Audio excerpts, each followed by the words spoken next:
Real estate is about freedom, choice freedom, time freedom, and money freedom, and the impact you can make with that freedom. But it doesn't come without cost. Your freedom takes work. That's why Neil Timmins brings together the tools you need to build your real estate legacy, from tips and tricks to interviews with industry titans. It's all here in one place. Real Grit.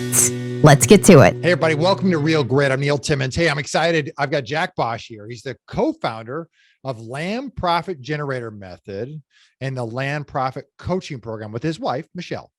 Now, the Land Profit Generator Method is the premier incubator of real estate investor. It's really better known as the Harvard of land flipping. Jack's a respected industry leader. He's a speaker. He's an educator. He's an author. Perhaps most importantly, he's a parent and a husband. He's done over 4,000 flips. He's on a mission to create 1,000 millionaires through his land flipping generator method. Jack, how are you? I'm doing fantastic. How are you, Neil? I'm great. I appreciate you taking the time up. I'm excited to talk to you. There's land. It's so interesting. It's so fragmented and it's niched. How did you even get into the land business to begin with? Good question. So actually by coincidence. So I'm an immigrant from Germany originally, as I think you mentioned. And I came here with nothing to this country and got an MBA, got a job, met my wife who is from Honduras, and we decided this is the country we want to stay in. So we got a job. We started the American dream, which 3 years later we were married, had a bunch of credit card debt. Even though we had a small wedding, it's still expensive. We had, plus the ring, right? So we had some credit card debt. We bought a house. We had a couple of entry-level cars, and we were up in debt until here. And we just had 2 weeks vacation, didn't enjoy really. I had a job. I was traveling 100%. I kind of hated that in an industry that I didn't feel comfortable, but it's the only job I could get because I had some prior experience in Germany on that. Sure. My green card was processed through that job. So I couldn't leave the job because if I would have left the job, I would have had to leave the country. Yeah. So we were like, we got to do something. We got to do something. We're not happy where we are. We're not happy in the industry. We need to do something else. So we looked around. We come across real estate.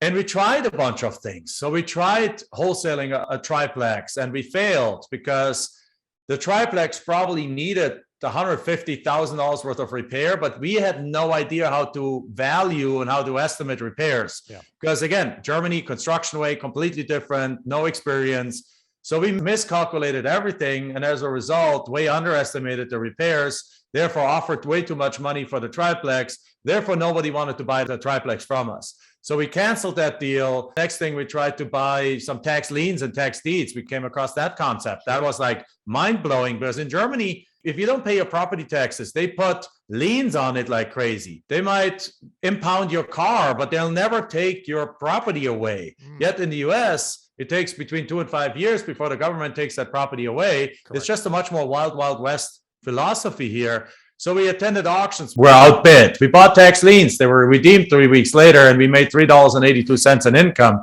It was like, well, that's still not the way to do this. Right. But then we had one thought. And that thought was that if somebody doesn't want their real estate, and we realized on these tax auctions, there's a lot of land coming up. If somebody doesn't want their property, if they're so fed up with their property that they even stop paying property taxes, why do we have to wait until this property comes up for auction? What if we go and contact them, send them a letter a year before it comes up for auction, right, or literally the week after they go delinquent? So we started some letters, and we tweaked the letters, and all of a sudden the floodgates open, and we got deals. We got 10% response rate sometimes. Wow. We sent out 500 letters, and we got 50 people saying yeah, you want to buy my property? And the funny thing is that almost only landowners called us. And we're like, okay, what do we do with the land? One guy, we offered him $400 for a piece of property. Yep. It was an acre between two houses in a rural area. And he said yes, and we sold it to the neighbor literally kind of the next day for $4,000. And while that wasn't the greatest profit in the world, it was 10x. And then we did 2 weeks later, we got a deal for $500, 40 acres in the middle of nowhere, and sold it for $10,000 online in 10 days. We're like, okay, we're up to something here. Right. Soon we realized that we don't need to go after tax delinquent properties only, but that actually within all the landowners, there's a ton of people who just have owned these properties for 10, 20, 30, 40 years. Yeah. They inherited the property. Their spouse passed away. They have no more use for the property. They don't want it anymore. They're free and clear properties, but they're just like, hey, I want to get rid of that thing. It just bothers me to have to pay property taxes every year. So they didn't have to be tax delinquent. They could be just land. And at some point of time, you're like, hey, we don't need to know anything about houses here. We don't need to know anything about fixing these properties because it's land. We can just take them. We pick them up for literally 10, 20, 30 cents on the dollar, can turn around, flip them, wholesale them for 50, 60, 70 cents on the dollar, double, triple, 10x our money. And we don't even have to go see the properties. We don't have to fix anything. We don't have to estimate repairs. We don't have to do any of that stuff. When we're just like, let's do that and put the blinders on. Fast forward now, we have done actually over 4,500 deals by now. Incredible. Every state of the union, I suspect. It works in every state of the union. We have done deals in 17 states and over 100 counties, but there's 3,007 counties in the United States. So there's like thousands of counties that haven't even been touched by us. Now we teach that. We have a coaching program too that teaches people how to do that. But even I think our entire body of students have not touched all the counties in the US. Wow. I'm curious, is mail still the primary methodology? Does it still work? Yes, it still works.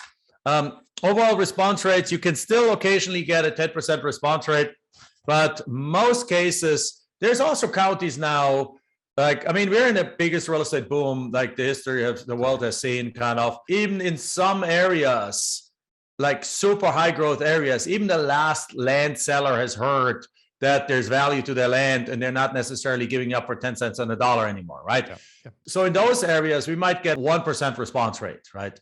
But which is still twice as much as most of the house sellers get. Sure. But usually in the outskirts of town, like in what we call the path of growth, and in the rural, but attractive rural areas, like an hour, 2 hours, 3 hours away from town, where the people with the RVs and the ATVs go haul their stuff out for the weekend to horse around. Right. You can still get typically 3 to 4% response rates and the occasional 5 to 10% response rate. The response rates are incredible. I know they're still to this day, and they will always be. I think they will always be great.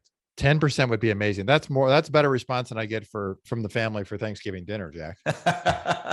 That is true. That is true. Yes, that's funny. Who's the buyer? Who buys these? It's easy to say the neighbor, but is it always the neighbor times thousands of parcels of land? No. Well, the neighbor is one of the buyers. Yeah. So we really have like typically about 5 kind of buyers, and it depends on what kind of the property it is. Yeah. So we deal with 3 kinds of properties. One is infill. In the infill area, basically think street, 35 houses, 1 empty lot. Yep. You need much more marketing to get one of those. But if this is a nice area where lots are worth 150K and you get it for 70, you sell it for 130 to the builder, you make a quick $50,000. So that sells to the builder. There's builder or sometimes what we call the financial buyer. And a financial buyer is basically buy and hold appreciation guy that takes money off the stock market, takes your property for 130, sits on it because if the area is up and coming, right, they'll wait another 10 years and they'll resell that property for 250, right, and then or $300,000, and they're happy with that, right? Yep. So that's buyer number 1 and 2. The second kind of property is the property in the outskirts of town. Again, the path of growth. Like you go into a growing city, you go outside of the last development, perhaps a few miles extra out. That's typically goes to, if it's very close to the city, again, the financial buyer that buys it for appreciation. You buy 10 acres out there for $10,000 an acre. Yep. And 20 years from now, when the city has engulfed that entire area, there's developments everywhere, that property is worth $2 million. Right? So that's a slam dunk deal for these financial buyers. The main buyers, though, are 2 people right now. Number 1, in the path of growth lots, the main buyers, number 1, is the future retiree. So we are unfortunately in this country, and it's the same in every Western country, that people don't save enough money. So 50-something% of all the people that are over the age of 50 years old in the United States, a statistic that I read, don't have enough money, basically have no savings. They might have a few $1,000s in the bank and that's it. They have basically zero money saved up for the old age. Now, guess what? Rents are going up 10% a year right now in many parts of the country. Inflation is at 8%. When these people in their 50s, 55, let's say, when they're retiring in 10 years from now, they get a $2,000 Social Security check. They will not be able to afford living in the city, right? So it's sad, right? But there's also a need with that. And the need is what they're realizing is that they can't outlive this, I mean, they have to do something. So what the smart ones are doing is they're looking 10, 20, 30 miles outside of town. They're looking for an acre, 2 acres, 5 acres that they can buy. They can pay off in monthly payments because we love selling our land with installment sales with seller carryback, right? So they take a property that's worth 50 grand that we sell them for 40. So we have it on a contract for 8. We sell it for 40, market value of 50. They're putting down 20%, the $8,000 that they perhaps have. Therefore, we get what we pay for the property right there. So we pay for it 8. We get 8 as a down payment. And then they make $200 a month payments or $300 a month payments, which they currently can afford. For the next 10 years, pay that property off. And when they go into retirement, they have a free and clear property in the path of growth that's going to go up in value over time, where they can put a mobile home on there, or could have built a small home and have a very small mortgage on there and basically live a dignified retirement. So it's a wonderful service that we do to that group of society. And then actually, if things go right and the city approaches over 20 years, they're sitting on a $500,000 property at that point that they can actually go refinance, sell, and now truly have a dignified retirement for the rest of your life. So it's a win-win for everyone in this model. And so they're buying a lot of the properties, but there's a third buyer for these kind of properties that has popped up with COVID. And that's what we call the COVID buyer. As the country transitions into a world where probably, my estimation is a third of the working force can work virtually from home. Like COVID has taken, there was always like 5 to 10% of the people could work from home. That has skyrocketed, almost like 10x.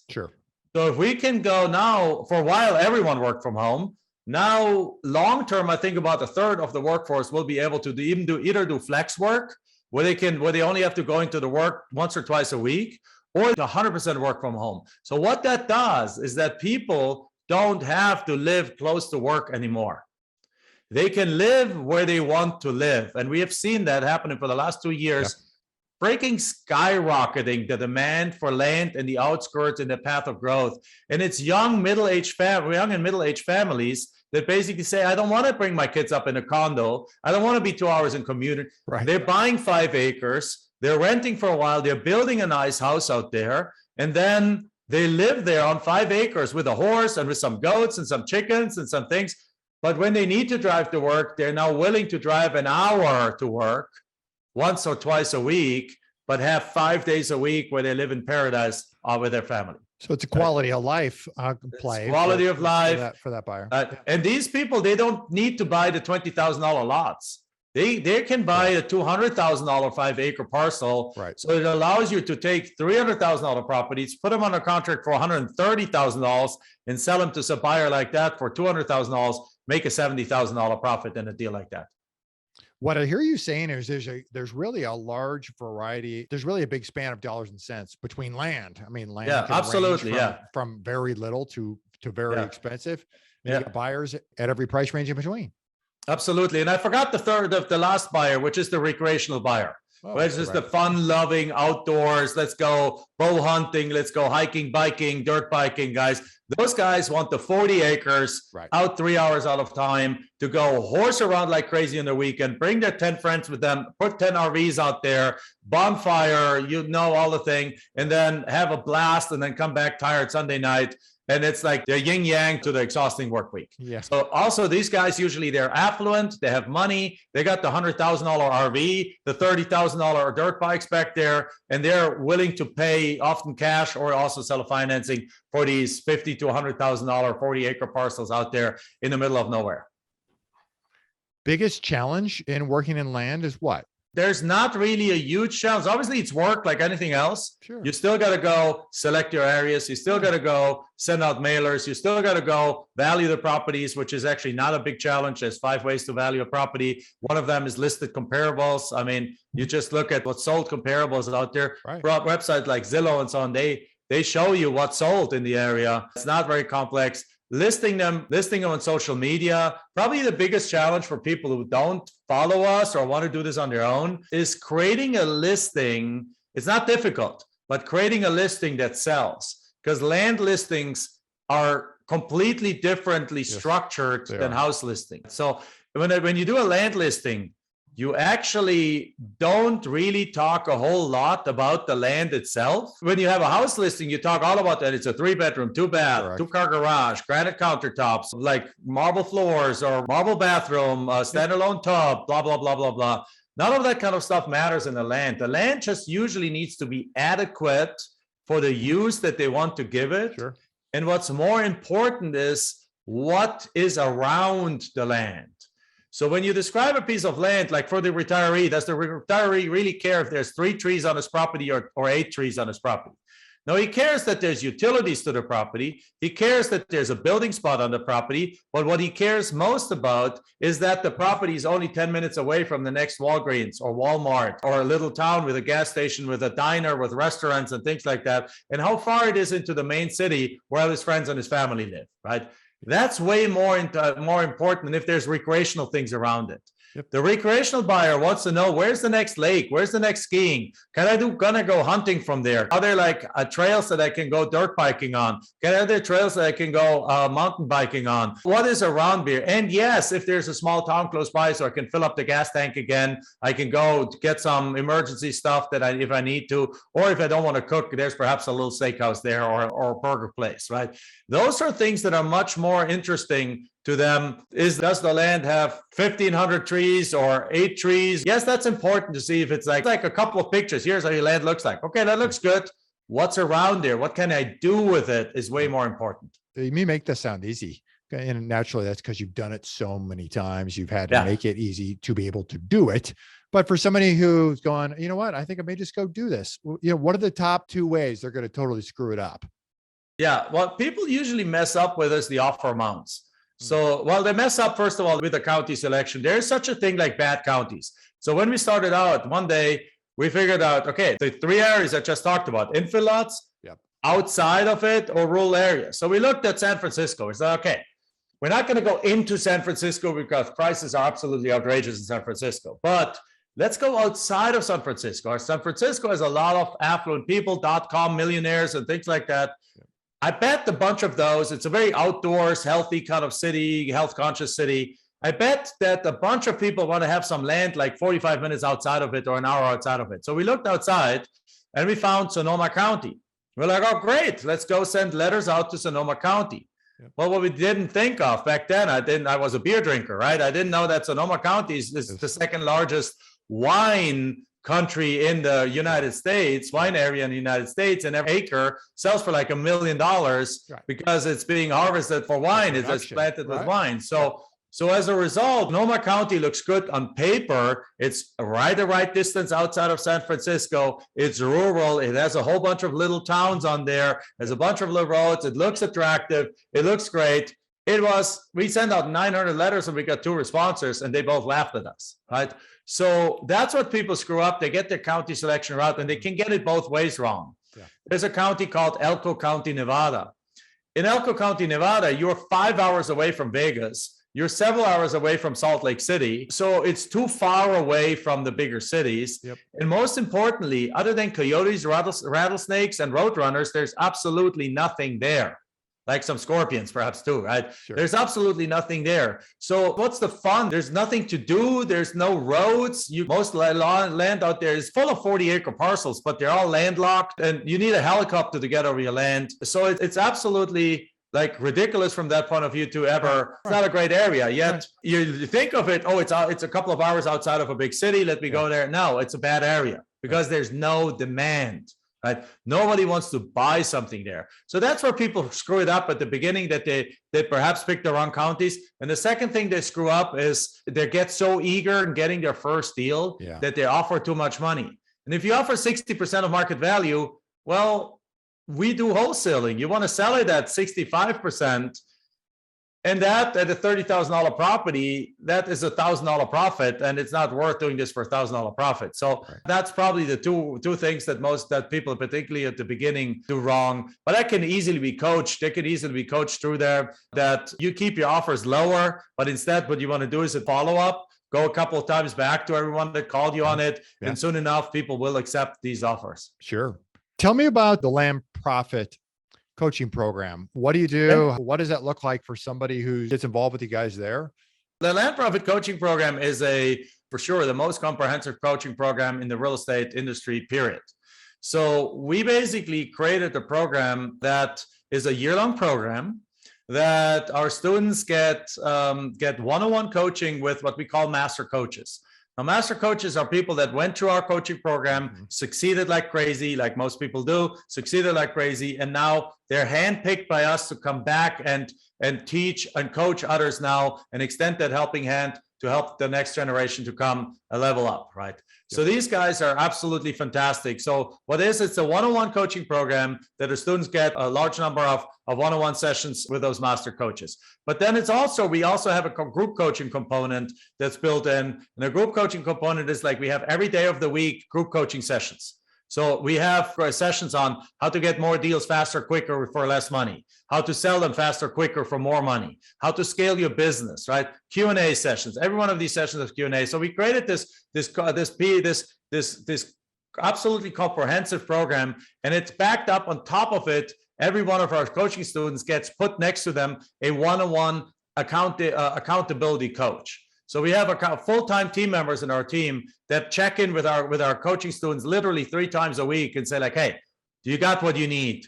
Any questions you have? What are you struggling with? What can I help with? And they take anything their student needs to know. They go find them the answer. They go find them perhaps where the answer is. They go get them together with somebody who has the answer. So basically what we've created the timeline of a year. Yep. And we've said, where is it possible for any pond to fail? Yeah. And then we've created a human intervention at that point of failure.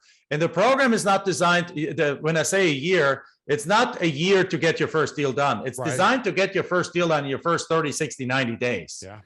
What we have created is a year program to what we call mastery, to a year program to have a business where you have the ability to do 5 to 10 deals a month with a very small team that we show you how to hire and bring in a virtual assistant or so, and do a multiple 6, if not even a 7-figure business from the comfort of your home without ever having to see the properties, without ever having to really leave your home, and completely location independent, that if you go traveling the world, you take your business with you. And that's accomplished within 1 year. So we have students that have done 80 deals in the 92 deals in their first year, 50 deals in their first year. We have a student that broke $1 million in their first year. And a student right now, it's at the end of his second year, and he's now on track to do $4 million in profits in the next 12 months on his business. This month alone, he's making $190,000. And he's doing that from Germany without really almost ever coming to the United States. And with just a team of a couple of virtual assistants in the Philippines that help him with the analysis and the acquisition, and a couple of people that help him with the sales side of things. It's like super low cost and super high results. Incredible. You know what's interesting is that you were virtually wholesaling before virtually wholesaling was cool. Right. We've been virtually wholesaling for 20 years. Yeah. I mean, that's incredible, is it not? Yeah, it is. I know. And it's actually true virtual wholesaling, because even the virtual wholesalers need to sometimes or often still get somebody into that house, to the house, yes, to look at who need boots on the ground to see what needs to be repaired. Correct. We don't. I haven't seen a single one of the properties that we have bought or sold since the year 2005 or 6. So that's like 16, 17 years that I have not seen a single property. Because why do I need? I can look at Google Maps and Google Earth. Correct. Like Google Street View. Like, doesn't matter if the picture is a year old, the trees have grown by that much, but that's all the difference there is, right? Correct. Yeah, you're totally right. Talk to you personally. Tell me about your habit. You've clearly built a very successful business and are very diligent at what you do. What's the number one habit that attributes to your success? Yeah, the less good habits that I should have. I want to work out more, and I don't work out very often, and so on. But there's number one habit that I probably have is that I love reading. I love always educating myself. I'm a big fan of coaching myself. I'm a big fan of education. I'm a big fan of learning more, because you never know what you don't know. Correct. Right? You think you know, particularly if those are listening are already real estate investors. They're like, I bet you didn't know you could do a bunch of things that we just told you could do, right? So if you don't educate yourself, you're gonna think you know a lot, but you really don't. And I don't think I know a lot. I think I know a lot, but I think there's a 10, 100 times more that I need to learn that I currently learn. And that perhaps a habit of constantly learning. But more than anything, it's like an attitude in life. It's something that one secret to success is that once we found land flipping, we just put the blinders on, right? Yeah. The concept I talk about is called get in line, stay in line. You don't switch lines every 5 minutes into a different line, because every time you do, you got the back of the line. You never get to the front of the line. You never get to consume what's at the front of the line. But if you get in line, you put those blinders on. So that was like this bulldog mentality. When we figured out land flipping, we bit. And we did not let go until we figured it out and until we had scaled it to an 8-figure business. I don't know, perhaps that's a habit.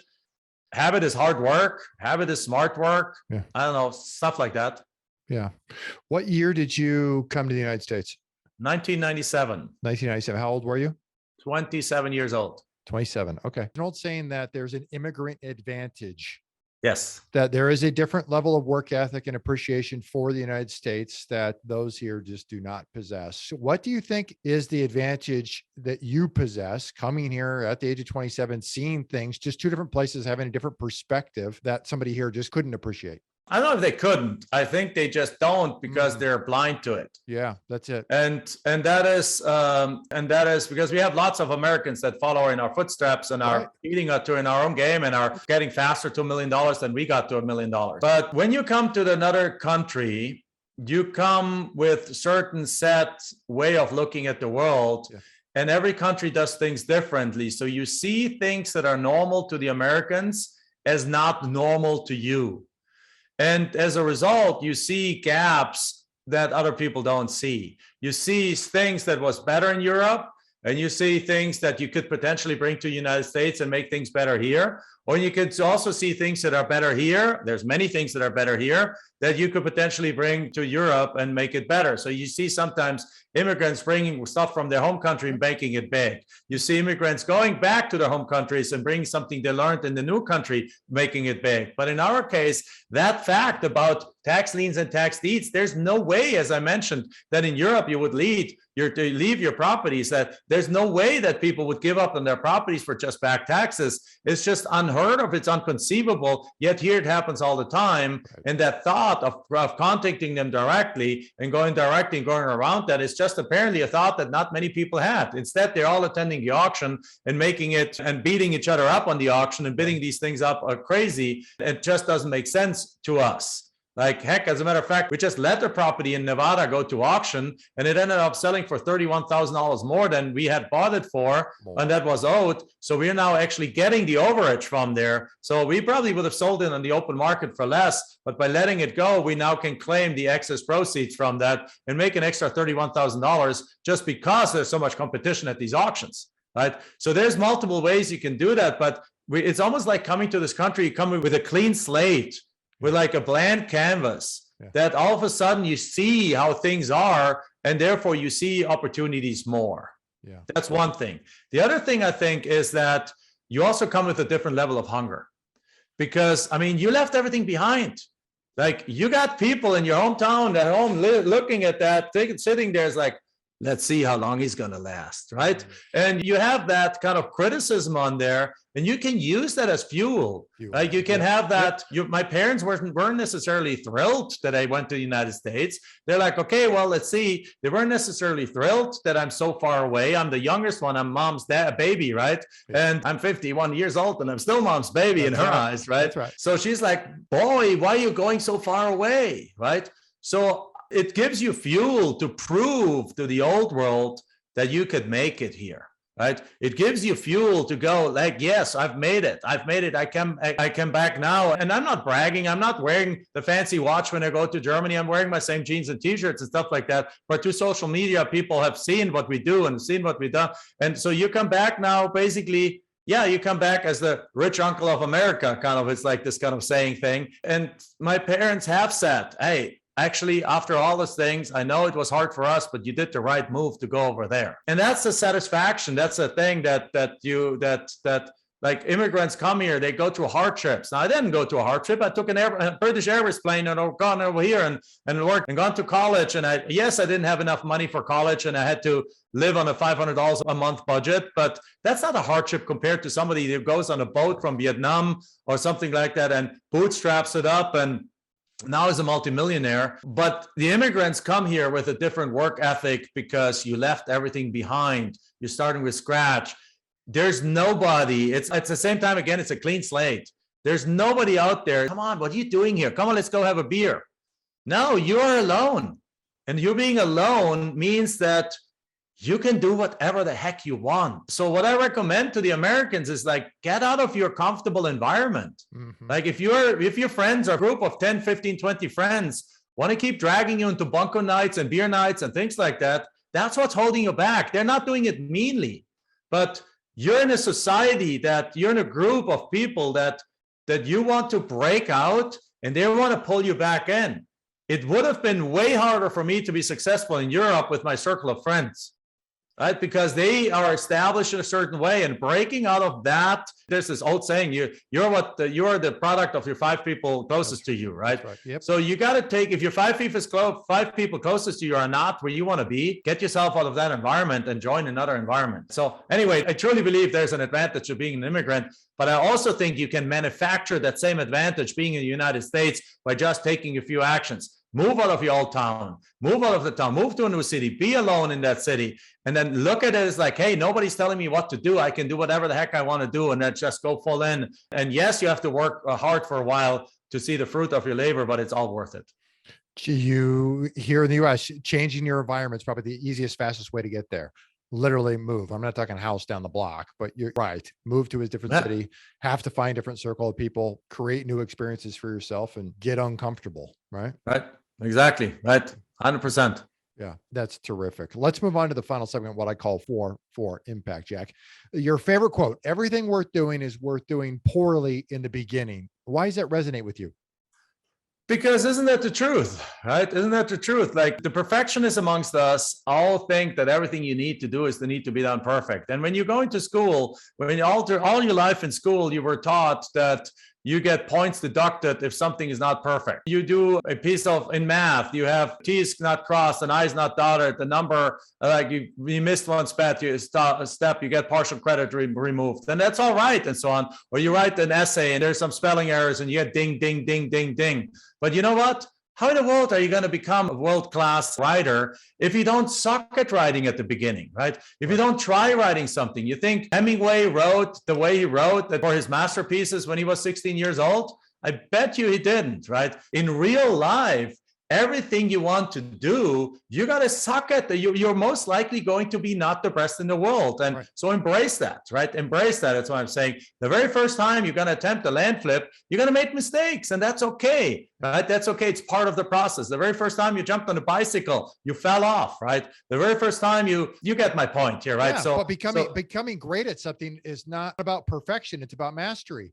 It's about mastery. It's about progress. It's about doing things. And there's perhaps a second quote that goes along with that, which is really the motto of our company, which is faster is better than perfect. Don't wait for all lights to be green between if you want to drive from LA to Miami. You know that all you need to know is that the roads are there. Right. And then you need to find a certain intersection, whether to turn left or right. Right. So it's faster is better than perfect. I'm going to take, if I have a property under contract for $10,000 and I want 50 grand for it, somebody offers me 35. Am I going to take it? Yes, because it's a $25,000 profit. Let's move on. When we do anything like if good enough is the new done, right? So because you get better over time. So these two sayings really come together.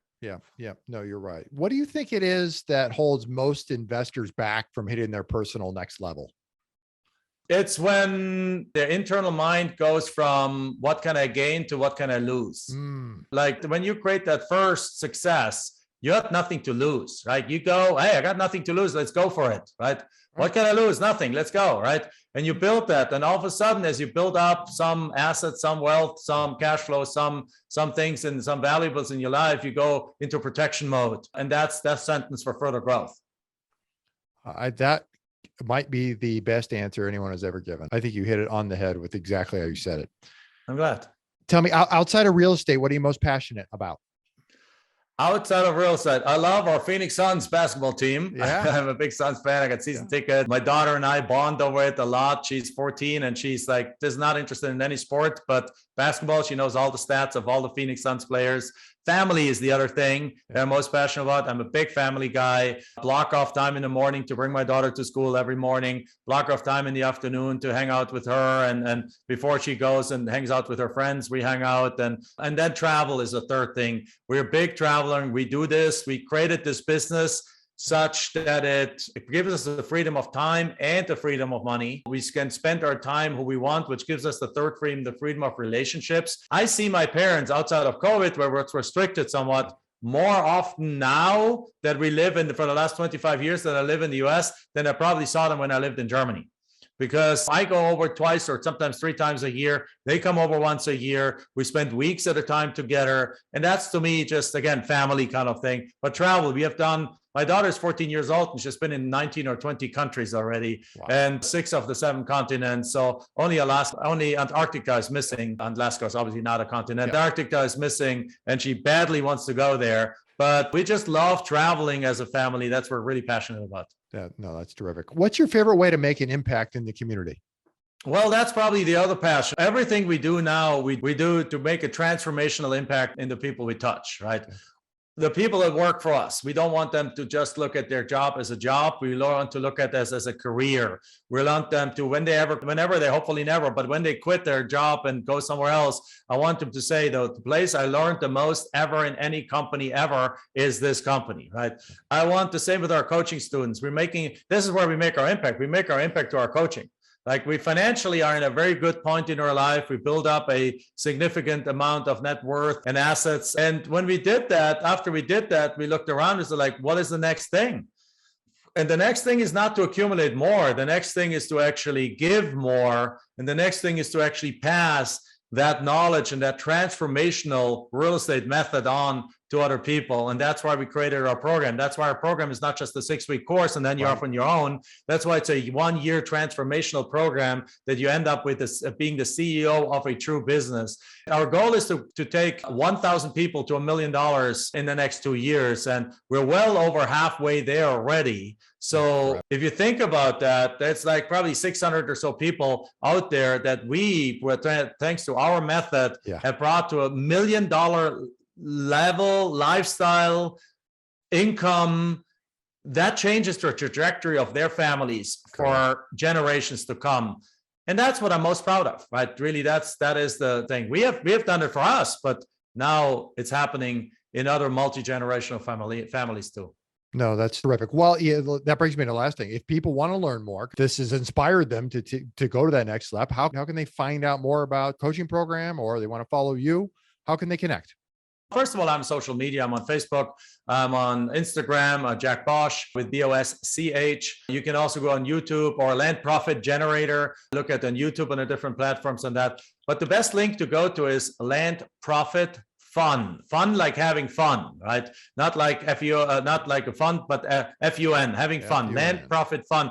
Because at the end of the day, if you're already working towards something, it better be fun, right? So it's Land Profit Fun. You can go there. Then I also have a podcast called Forever Cash Real Estate Investing Podcast, where we talk about all things a lot about land flipping, but also about other methods that generates cash flow really for the rest of your life. Yeah. No, that's terrific. We'll make sure we get all those spots added to the show notes below so people can track here. Listen, I really appreciate you taking the time to connect here. It's fun to hear your story. Came in, how you arrived in this country, how you just got here to begin with, and then your unique advantage. But then, like so many people in this real estate space, is kind of having to find their way. Not that the first thing didn't work and it really wasn't for you. The second thing really wasn't for you. It's just your unique way to keep your eyes wide open till you found that thing that was absolutely it for you. And then, like you said, put the blinders on and go full force. Absolutely. Yeah. Thanks, Jack, for connecting up here. And I really thanks for having me. You bet. Hey, for everybody here at Real Grit, I'm Neil Timmins, reminding you that real estate requires real grit. I'll see you next time. If you like our content and want more, you can access it at realgritpodcast.com. You hear it guest after guest. Instinctively, you already know it. But let me call it out. The most expensive action is inaction. The real estate market is full of opportunities. You just need to uncover them. You can build a business that lasts for years, makes monumental impact in the lives of those that you love. It's not just about business, but about the freedom you get because of it. Have you ever heard the saying, if you want to go fast, go alone. If you want to go far, go together. I believe that partnering is essential. In fact, I partner with hardworking investors all the time. The point is that you can get a lot further with the right partner. Let me say it again, the right partner. If you've ever thought about partnering with anyone, or if you have a partner now, I encourage you to download my free Partner and Profit Guide, which includes the top 5 must-answer questions to evaluate a profitable partnership. You can find it at www.legacyimpactpartners.com. I'll see you in the next episode.